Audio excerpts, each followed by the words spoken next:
আর যে টার্মিনালের কথা বলেছেন, এটা আমার নলেজে আসলো। পৌরসভার সাথে আমি কথা বলবো টার্মিনালগুলোর সুবিধাগুলো কিভাবে করা যায়, ঠিকঠাক করা যায়।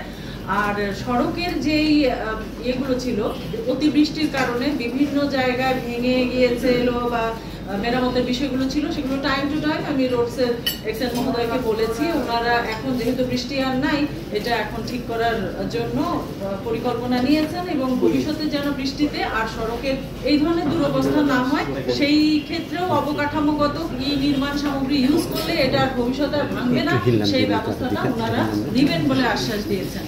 তো আমাদের যে লাইসেন্সিং কার্যক্রম, সেটিও এখানে বিআরটি এবং আমাদের জেএম শাখা থেকে আমাদের অতিরিক্ত জেলা ম্যাজিস্ট্রেটের সভাপতিত্বে এই কাজগুলো খুব সুন্দরভাবেই হচ্ছে।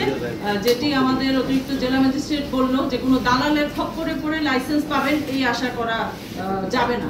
যে গাড়ি সঠিকভাবে চালাতে পারবে বা যার মধ্যে নলেজটুকু, মিনিমাম নলেজটুকু থাকবে, সেই লাইসেন্সটা পাবে। আমরা বিদেশে কি দেখতে পাই, যে আমরা বিদেশে যারা যাই, রোডসের একটা যদি কোনো রকমের কোনো নিয়ম কানুন বা আইনের লঙ্ঘন হয়, তাদের সিটিজেনশিপ থেকে একটা করে পয়েন্ট ক্যান্সেল হয়ে যায়।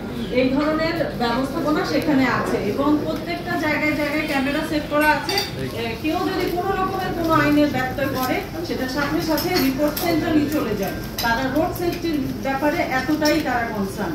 তো আমাদের হয়তো এতটা আধুনিক টেকনোলজি এখনো হয়নি, ভবিষ্যতে হবে আমরা আশা করি, কিন্তু তার আগ পর্যন্ত জনগণ